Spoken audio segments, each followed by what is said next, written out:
Don't interfere. मैं आऊंगी, वापस आऊंगी, प्लीज माफी चाहूंगी। शांति प्रसाद जी, देखिए, डिबेट है भारतीय जनता पार्टी की लोकसभा चुनाव की तैयारी, और चर्चा पे काफी समय से राम पर चर्चा हो रही है। देखिए, राम सबके आराध्य हैं और इस पर जनता तय कर देगी कौन सही है कौन गलत है। सनातन धर्म का आम आम अनुयायी ये अच्छी तरह जानता है कि जहां शंकराचार्य विरोध कर रहे हो, बिना पत्नी के किसी भी मंदिर का जो है उद्घाटन नहीं किया जा सकता, और अधूरे मंदिर, खंडित मंदिर का तो बिल्कुल नहीं किया जा सकता। उसके बावजूद भी यदि सनातन धर्म के अंदर एक परंपरा को एक दो गुजराती यदि कर रहे हैं तो ठीक है, इसका भी समय आकलन करेगा। विषय ये नहीं है, विषय है लोकतंत्र में भारतीय जनता पार्टी कैसे चुनाव में जाएगी।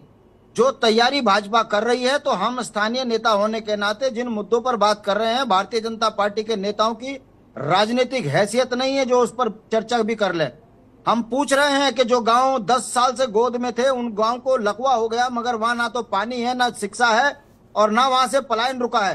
तो सांसद बताएं कि इन 10 सालों में आपने उन गांवों का क्या किया जो आपने गोद में लिए।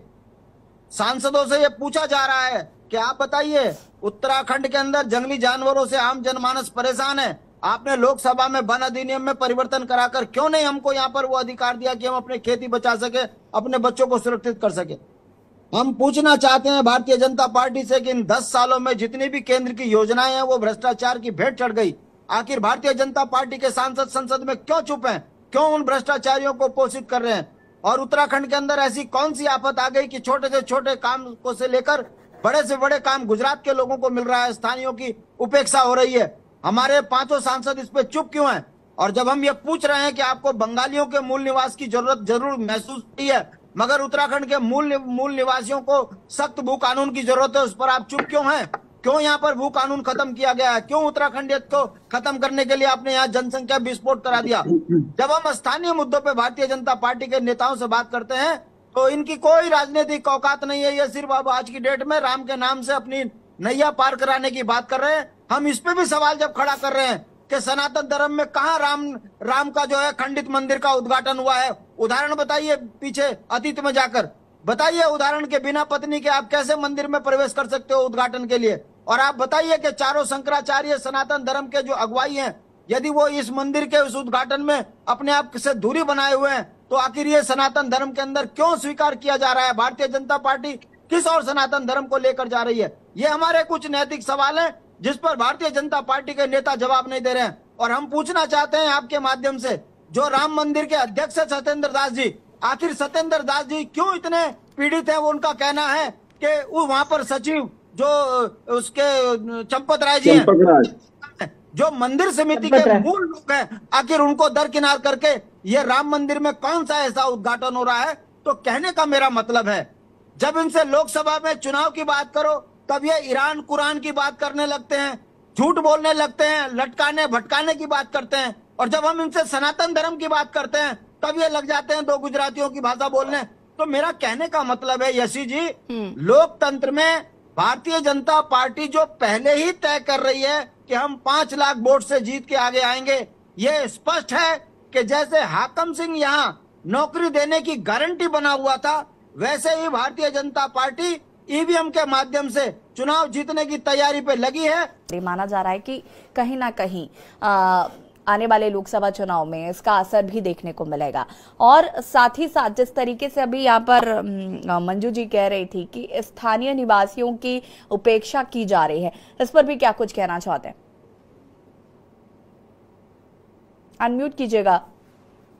और आज मैं जपेंद्र भाई से कोई चुटकी नहीं लूंगा। सर्वप्रथम बात ये है कि हमारे सनातन में पहली बात तो हिंदू शब्द न तो देवनागरी का है न संस्कृत का है, तो पता नहीं ये कौन से सनातनी है, मुझे नहीं पता भाजपा के लोग क्यों हिंदू हिंदू करते हैं। हम तो सनातनी, हम हिंदू बिल्कुल नहीं। रह गई बात दूसरी कि अब जहां तक सनातन धर्म में हमारा सीधा रिवाज है, ये जान लीजिए, चूंकि थोड़ा बहुत मैं ब्राह्मण परिवार से आता हूं तो बेसिक नॉलेज धर्म का है, तंत्र का है, वैष्णव का है, शैव का है, शाक्त का है।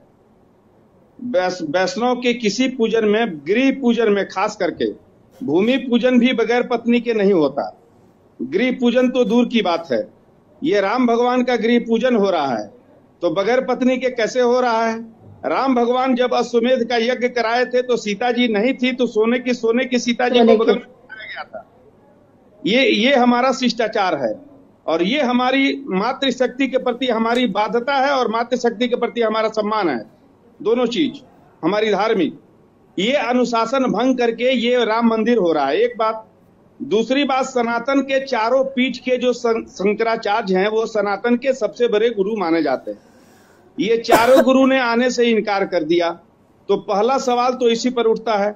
अब आदि चंपक राय जी पर आते हैं। चंपक राय जी, भूमि घोटाला अयोध्या में उनका नाम आया, बड़ी सुर्खियों में रहा, उस पर जांच हुआ, क्या हो रहा है अलग मसला है, कुछ नहीं। लेकिन अभी उनका एक दिन पहले चंपक राय जी का बयान आया कि चंपक राय जी ने कहा कि ये शैव का और शाक्त का और फलाने का ढिमकाने का ये मंदिर नहीं है, ये रामाचार्य संप्रदाय का ये मंदिर है। यानी कि बड़े कायदे से उन्होंने राम का बंटवारा कर दिया कि राम जो है रामाचार्य जी के हैं और मंदिर पर आधिपत्य उनका है।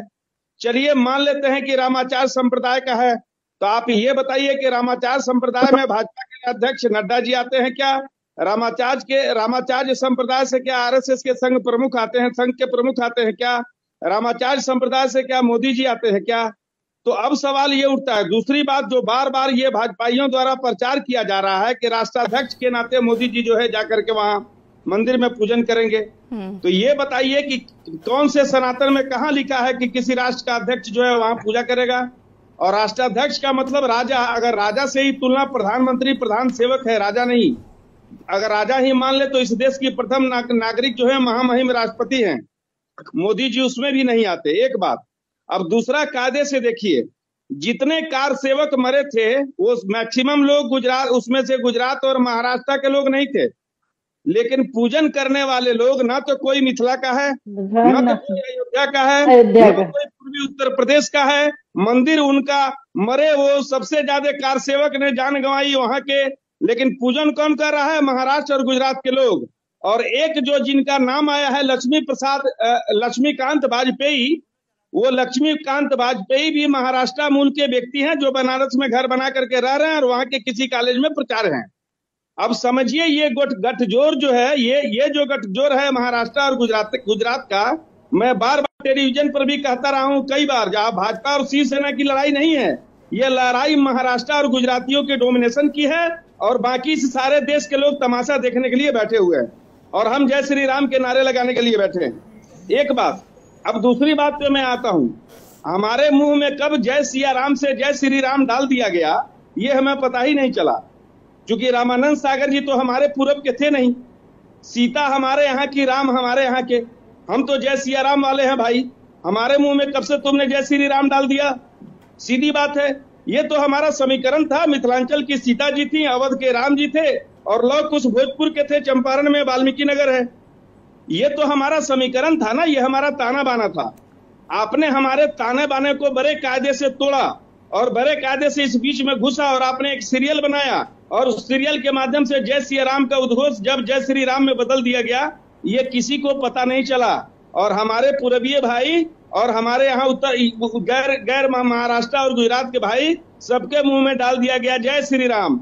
राम ने सीता को वचन दिया था, रामायण को पढ़िए, उन्होंने कहा था कि बगैर सीता के जो मेरा जवाब आपसे लेंगे। इसीलिए हनुमान जी कभी छाती फाड़ते हैं तो राम नहीं दिखते, सीता के साथ राम दिखती है। ठीक है, ये है हमारा राम, ये है हमारा चाल और चरित्र और ये है हमारा रामायण और ये हमारी सामाजिकता और ये हमारा सनातन का बोध है राम के प्रति। ये राम के धंधेबाज लोग हैं, इनका राम से कोई लेना देना नहीं। हाँ, अब चुनाव के लिए इनके राम जी हैं और चुनाव के लिए राम जी आएंगे और चुनाव का काम इन्होंने किया। जिस लाल कृष्ण आडवाणी ने, जिस प्रवीण तोगरिया ने, जिस मुरली मनोहर जोशी ने, जो लोग राम मंदिर में रहे, किसी को नहीं बुलाया जा रहा और कोई नहीं आ रहा है। जपेंद्र जी, ये सीधा सीधा राम मंदिर पर कब्जा है और राम के नाम पर धर्म और राजनीति के व्यापार पर कब्जा है गुजरातियों का। जपेंद्र जी, मसला ये है और सीधा सीधा ये क्षेत्रवाद का मसला है, ये राष्ट्रवाद का मसला कतई नहीं। अब आते हैं चुनाव पर। अब उत्तराखंड का जो चुनाव है, जाहिर है भाजपा